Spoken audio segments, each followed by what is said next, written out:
tardes, bienvenidos a otra edición de Mineros en Verano, el programa de Asigemín que usted lo ve todos los sábados al mediodía por Telesol. Y en este primer bloque llega la visita del ingeniero Rodolfo Rodrigo, quien está a cargo de la carrera de Ingeniería Electromecánica, dependiente de la Facultad de Ingeniería de la Universidad Nacional de San Juan. Rodolfo, buenas tardes, bienvenido a Mineros. ¿Qué tal? Buenas tardes, mucho gusto. Agradecido de la invitación para venir, para contar un poco lo que hacemos en la universidad y difundir, digamos, nuestra actividad. Bueno, cuéntenos un poco de su persona. Bien, yo soy ingeniero eléctrico, me recibí allá a principios de los 90. Un poco en aquel entonces, digamos, los egresados de las escuelas técnicas de acá de San Juan generalmente elegían la carrera de electromecánica, la carrera de ingeniería eléctrica, unas carreras bastante sólidas porque la oferta educativa que ofrecía la universidad era muy prestigiosa, lo sigue siendo, en virtud un poco de la historia. Recuerden que la Universidad Nacional de San Juan se desprende de la Universidad de Cuyo y, digamos, la carrera de electromecánica nace a partir de un grupo de profesores que se trae de la Universidad de La Plata para constituir la carrera de electromecánica aquí, a fin de impulsar la formación de profesionales, sobre todo orientada a la producción de energía eléctrica, al uso y a la producción de energía eléctrica, que en el siglo XX fue un poco el motor del desarrollo en todo el mundo. Recuerden que en algún momento el estándar de vida se medía por la cantidad de consumo eléctrico por habitante que existía. Eso ya casi como que no se usa, pero fue parte, digamos, de las métricas que se usaba para medir el estándar de vida en el siglo XX. ¿Y qué lo lleva a estudiar? Digamos, un poco el romanticismo de trabajar en una empresa eléctrica, por entonces Hidronor, yacimiento, era un poco a los chicos que les gusta lo técnico, generalmente eso los enamora, digamos. Empezaban los grandes proyectos hidroeléctricos, se constituye el Sistema Interconectado Nacional. Entonces, la actividad dentro de la ingeniería eléctrica estaba muy bien reputada y se la impulsaba desde el gobierno. Nace el Instituto de Energía Eléctrica, era un instituto que lo sigue siendo de mucho renombre internacional, donde, digamos, el Estado invirtió mucho. En aquel entonces se compró un analizador de redes, se mandó gente a capacitar al Instituto CESI de Italia, técnicas de alta tensión. Nuestros profesores han sido profesores de mucho renombre. Se hacían todos los estudios de estabilidad para el sistema interconectado, se hacían acá en la provincia de San Juan. Eso le dio un gran impulso al Instituto de Energía Eléctrica, del cual nosotros somos sus hijos, digamos, intelectuales. ¿Vamos a la pausa? Vamos a la pausa. Continuamos en Mineros.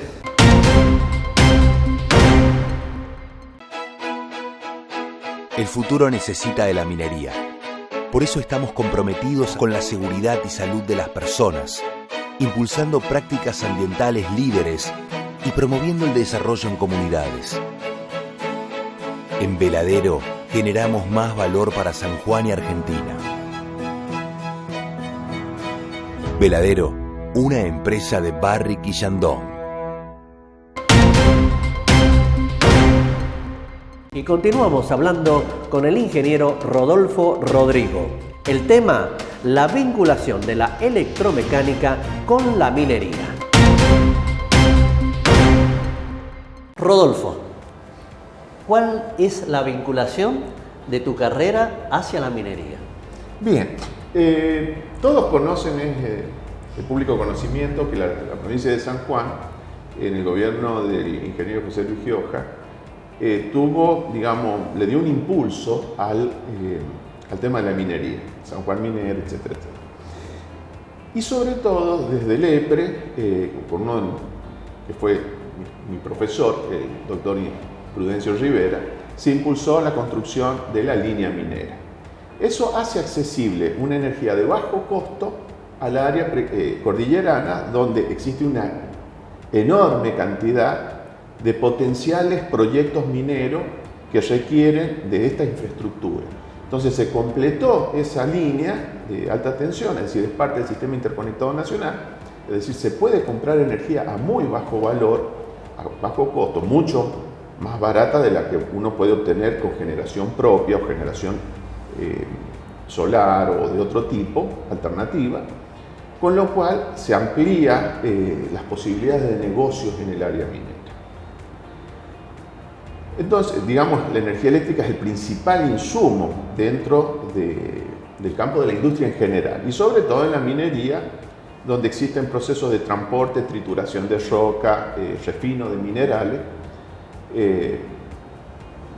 Es conocido, bueno, la energía eléctrica, energía barata implica industrialización. Todos los países que han tenido un auge en su industrialización han tenido energía barata. Hay países que lo han hecho a través de la generación nuclear, por ejemplo Francia, otros hidroeléctrica, otros un mix. Si bien las energías alternativas están ganando relevancia, hoy en día nosotros en la Argentina tenemos la posibilidad, tenemos yacimientos de shale gas que permitiría eventualmente la generación de energía eléctrica, o sea, agregarle valor a ese gas para la producción, también para la industria petroquímica y para otros fines, pero esencialmente obtener energía barata del sistema interconectado nacional. Con lo cual nosotros estaríamos en condiciones de generar proyectos mineros a partir de eso. Entonces, el ingeniero electromecánico, ¿cómo se inserta ahí? El ingeniero electromecánico, a diferencia del eléctrico, está más orientado a la utilización de esa energía en los procesos industriales. Concretamente, la puesta a punto de la maquinaria eléctrica para las máquinas de trituración de roca, transporte, cinta, equipos y aparatos de maniobras y transportes de minerales. El métier del ingeniero electromecánico en un proyecto minero es ese. También hay, digamos, otros usos en el refino de procesos electrolíticos, por ejemplo, para la producción del oro, etcétera, etcétera. Los usos son múltiples.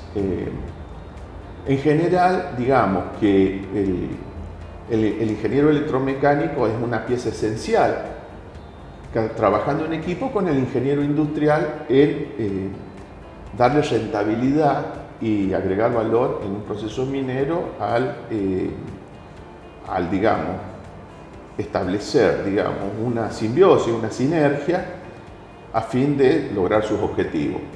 O sea, mínimo costo y máxima eficiencia en aportar valor.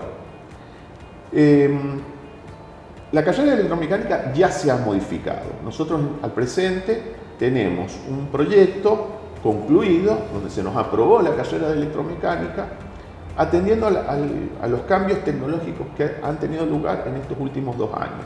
¿Cuáles son ellos? Bueno, la irrupción de la inteligencia artificial en la actividad ingenieril. Conocido, digamos, los modelos de lenguaje,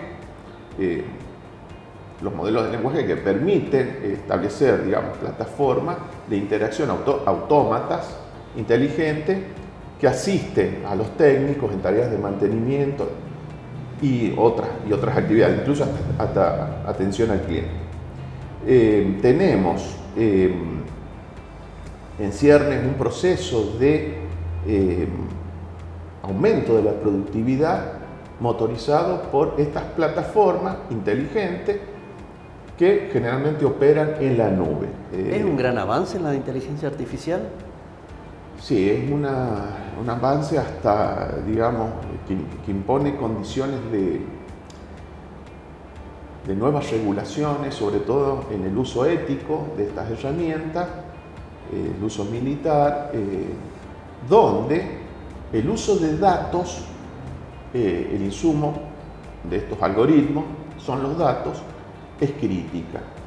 Y en la Argentina, digamos, en ese sentido hace falta una legislación, en ese sentido, digamos, que cuide la confidencialidad de los datos. Ya sea, por ejemplo, en el caso minero, digamos, todo lo que respecta a la prospección, todo lo que respecta a la composición de las cargas minerales, bueno, toda esa información tiene que manejarse con sumo cuidado. Los ingenieros electromecánicos hoy en día tienen un perfil orientado a minería de datos y, o sea, extracción de conocimiento a partir de datos y el uso de modelos inteligentes. Ese ha sido el perfil que le hemos dado al ingeniero electromecánico actual. ¿Para qué? Para utilizar estas nuevas herramientas en mejorar la calidad de los procesos. En el caso del ingeniero electromecánico, de la utilización de la energía eléctrica. En el caso de los ingenieros industriales, en la eficientización del proceso productivo. Esto es revolucionario y va a cambiar el escenario mundial de la industria, las cadenas de valor. Pensar en una fábrica o en una planta como una unidad ya no va a ser posible, digamos, vamos a tener estructuras de valor con múltiples actores, quizás en lugares muy distantes del globo. Bien, serían como antenas satelitales que podríamos decirle. Sí, digamos, pequeños nodos. Bien. Que integran un proceso global, digamos. Digamos, todos están hablando de las famosas nubes de Internet, el procesamiento en la nube, etcétera, etcétera. Se tiende a eso, digamos. Sí, que es lo que más se usa ahora. Subilo a la nube, subilo a la nube. Subilo a la nube, exactamente. Desde la nube, un montón de servicios, reconocimiento de voz, transcripción de texto. Bueno, hay una multitud de identificación. Ya nosotros podemos, por ejemplo, cuando usamos algunas aplicaciones, la identificación biométrica es un servicio de la nube. ¿Y eso es seguro, la nube? Actualmente se está imponiendo un estándar que es el MQTT, que es un estándar de un protocolo de transmisión de datos, el famoso protocolo de Internet de las cosas, de las tecnologías IoT. Es un protocolo liviano, como lo fue el HTTP, que es el de las páginas web. Ese nuevo protocolo es el que corre, digamos, en cada electrodoméstico, en cada motor, en cada equipo que se vincula a través de la red de fibra óptica a los servidores de una manera segura. Es un nuevo estándar y lo vamos a empezar a escuchar muy seguido, MQTT, a diferencia del HTTP, que fue muy conocido allá por la época de Yahoo, de Google.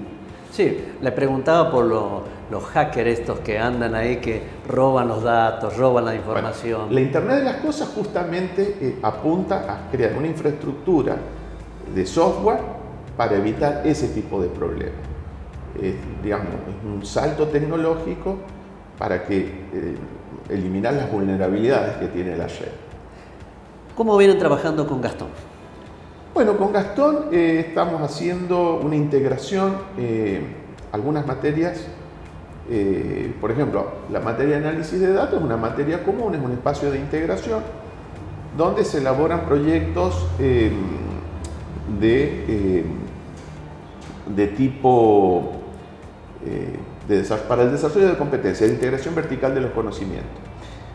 Digamos, parte de cómo se están reestructurando las carreras. Básicamente, ¿qué es?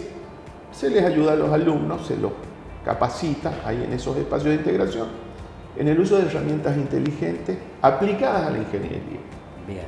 Modelos inteligentes, redes neuronales, máquinas de soporte vectorial. Bueno, hay una multitud de algoritmos, los famosos algoritmos, que ahí aprenden a usarlos los chicos aplicados a la ingeniería. Rodolfo, agradecido de que haya venido a Mineros. Bueno, el agradecido soy yo por haberme invitado y darme la oportunidad de difundir nuestra actividad en la universidad. Quedan muchas preguntas todavía. Bueno, en próximas visitas vamos a ir resolviéndolas. Gracias. Gracias a vos. Continuamos en Mineros. Y ahora llega la visita del arquitecto Gerardo Salvioli. Tema: la arquitectura en la minería. Gerardo, buenas tardes, bienvenidos a Mineros. Buenas tardes, Mario. Gerardo, queremos consultarte cuál es la vinculación de la arquitectura con la minería. Bien. Bueno, yo lo he dividido en dos etapas. Hay una primera etapa que es la del diseño de todo el campamento para la minería, que bueno, hay que recordar que estos campamentos son para albergar unas 3.000, 4.000 personas. Bueno, el arquitecto en la primera etapa de diseño, que es la que estamos preparados primeramente, nos corresponde hacer el diseño del proyecto, hacer todas las aprobaciones correspondientes desde planeamiento de la provincia, los municipios, bomberos, alguna cámara minera seguramente, y después de toda esta aprobación, todo lo que es el montaje de todos los galpones, oficinas, obradores, pabellones de habitación. Hay que recordar, yo siempre comparo todos estos campamentos es como una mini ciudad que hay que montar en la montaña. Entonces, sí, nosotros siempre decimos que es como un hotel, como una ciudad aparte de... Es como una mini ciudad, como un hotel, como vos dices, que hay que montar en un lugar en donde no hay nada, no existe nada. Entonces hay que llevar o pensar desde los servicios, que eso es primordial. No solo hay que pensar en los galpones, sino también en los servicios que uno lleva, que es cloaca, sistema cloacal, sistema de agua, plantas potabilizadoras, redes de electricidad, cómo llevar la electricidad. Por supuesto que hay otros profesionales intervinientes en el proyecto, pero bueno, desde el punto de vista arquitectónico también tenemos incidencia en el diseño de lo que es la luminaria de todo el campamento, por ejemplo. Bueno, ahí como te decía, estos son mini ciudades, hay que tener en cuenta todos los detalles. En la medida que uno tenga en cuenta y diseñe todos los detalles de estos campamentos, menos va a tener después que reparar o ampliar si todo este campamento está pensado en un conjunto, ¿no es cierto? Y después, con el paso de los años, todos estos campamentos van modificándose las funciones. Entonces la participación del arquitecto también es permanente en menor medida, pero ya en el mantenimiento y refuncionalización de algunos pabellones, por así decirlo. Sí, porque todos estos campamentos y esta parte, como podríamos decir una ciudad aparte, tiene que albergar entre turno y turno como 3.000 personas aproximadamente. Claro, sí. Son enormes y es mucha gente capacitada y profesional que se necesita para mantener y proyectar diariamente este tipo de obras. ¿Y cuánto tiempo tardan en proyectar un campamento? Mira, yo en estos últimos 5 años trabajé para la UTE de Panedile y Sacbe en el dique Tambolar. Ahí realizamos 2 campamentos, que fue aproximadamente 2 años lo que tardamos en realizar ese campamento. Tenía la capacidad para albergar 1.200 personas. Hay un campamento que albergaba 1.200 personas y otro campamento que albergaba 300 personas. Y después otro más chiquitito que era como un barrio de viviendas para el EPSE, que ese creo que eran 20 cabañas, son 20 cabañas. Mira, tardamos alrededor de 2 años. De 2 años en terminar todo. Aparte de eso, tuvimos que realizar el desmontaje de un campamento, de un obrador viejo que había de la UTE anterior, y montarlo cerca del campamento para que sea más práctica la llegada del operario de la habitación de él, del comedor, hacia el lugar de trabajo. Porque tengo entendido de que los campamentos se pueden ir trasladando, ¿no? Sí. De hecho toda la estructura y los paneles son modulares, entonces es muy fácil de desmontar y montar en otro lugar. Esto es lo que te comentaba recién, que toda esta refuncionalización, el rol del arquitecto es permanente con el paso de los años en la obra. La idea de nosotros es, programa a programa, ir conociendo un poco de todas las actividades que tiene la minería. Hemos hablado con geólogos, arquitectos, ingenieros. Bien. Y esto es parte de lo que es la construcción en la minería. Sí, sí, por supuesto, por supuesto. Después hay una segunda parte que es durante la operación, cuando ya la mina está operando. A mí me parece que entre el 2000 y la actualidad, 2024, hubieron cargos que cubrimos nosotros, que en un principio seguramente había otros profesionales destinados a ese cargo, pero a mí me parece que con el auge de la minería cubrimos esos cargos. Nos tuvimos que especializar en programas, por ejemplo, de Civil 3D, en Revit, en Project, en Primavera, que en esos programas no nos habían capacitado en la facultad. Entonces tuvimos que capacitarnos y salir a trabajar en esos nuevos cargos para arquitectos que había en minería, que nos ofrecía la minería, ¿no es cierto? Y de hecho yo tengo muchos colegas que he trabajado con ellos que se desarrollan muy bien en estas áreas, en ese tipo de cargos. Yo, por ejemplo, en estos últimos 5 años trabajé para esa UTE que te comentaba. Sí. Y años anteriores trabajé en el dique Punta Negra para Techin, en donde me desarrollé en el programa Civil 3D y trabajaba en el área de topografía. Y estuve encargado de certificar todo el movimiento de suelo del dique. Bien. Para lo cual todo era nuevo, ¿no es cierto? Todo era nuevo y me tuve que capacitar y hacer cursos de civil y desarrollé todo lo que es excavación del dique, tanto de roca como de material suelto y después del relleno de la presa. Todo eso lo hice con el Civil 3D. Me imagino que de proyecto a proyecto vamos cambiando las estructuras, todos los materiales que nos van llegando. Sí. De hecho, entre dique y dique yo estuve en los 3 diques.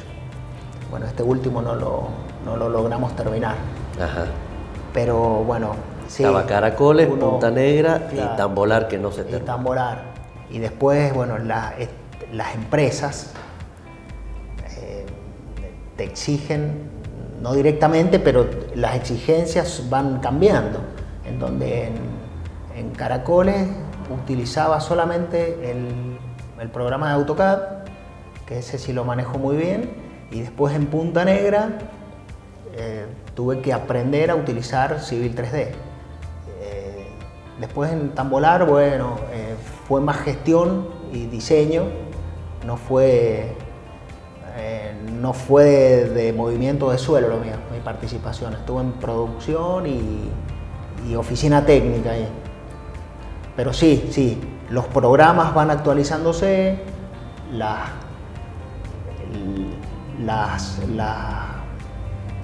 ¿cómo le puedo explicar? Las estructuras van también cambiando, los materiales van cambiando, todo va cambiando. Y hay que ir actualizándose y respondiendo a la empresa. Porque yo me acuerdo cuando se empezó a construir el dique Los Caracoles, sí, eran contenedores los que se usaban, claro, en las estructuras, sí. Pero después de los años fueron cambiando. Sí. En ese momento sí, teníamos, se hicieron algunos pabellones teníamos para albergar 200 o 300 personas en Caracoles.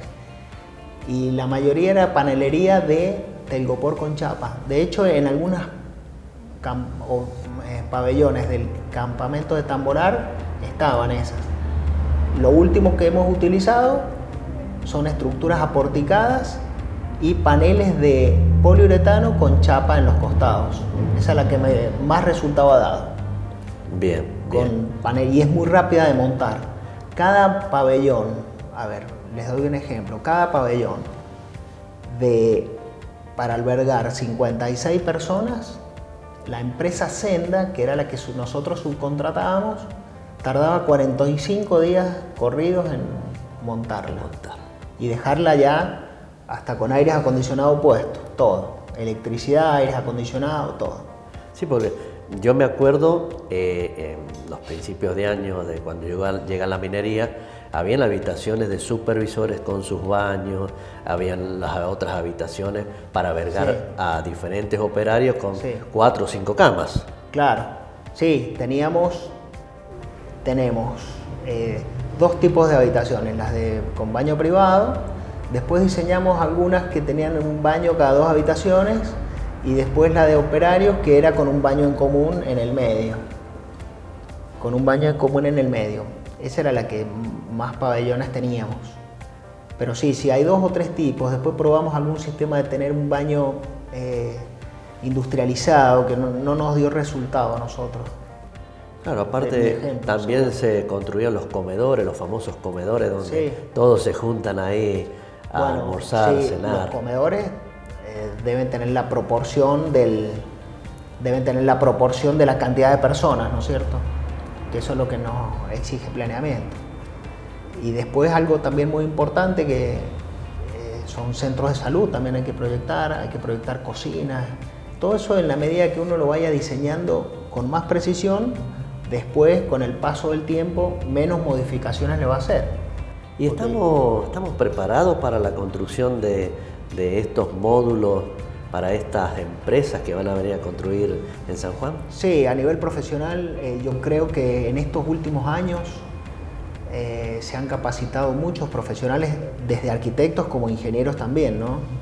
Yo ahí en la oficina técnica donde trabajé éramos unas 8 o 10 personas y sí, éramos arquitectos e ingenieros también. Y sí, hay mucho profesional capacitado en San Juan actualmente. Me animaría a decir, sí. Tanto en el área técnica como en el área de topografía, hay mucho profesional capacitado. Y lo lindo es que las universidades van abriendo posibilidades y carreras y cursos para ir perfeccionándose. Sí. Y después hay unos grises de trabajos en donde nosotros como te decía recién, en lo que fue el auge de la minería, con esta falta de cargos, me parece, en esos grises nosotros pudimos abarcar esos cargos y nos desarrollamos muy bien. Entonces yo creo que hay una cantera de grandes profesionales acá para trabajar en minería. Sí. En buena hora. Bueno, sí, yo creo que sí. Bueno, Gerardo, agradecerle por haber estado con nosotros compartiendo la experiencia que ha tenido. Bueno, muchas gracias por la invitación. Nosotros continuamos en Mineros.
Y así, de esta manera, llegamos al final de otra edición de Mineros en Verano, renovando la invitación para el próximo sábado a las 12 horas por Telesol. Por su atención, muchísimas gracias.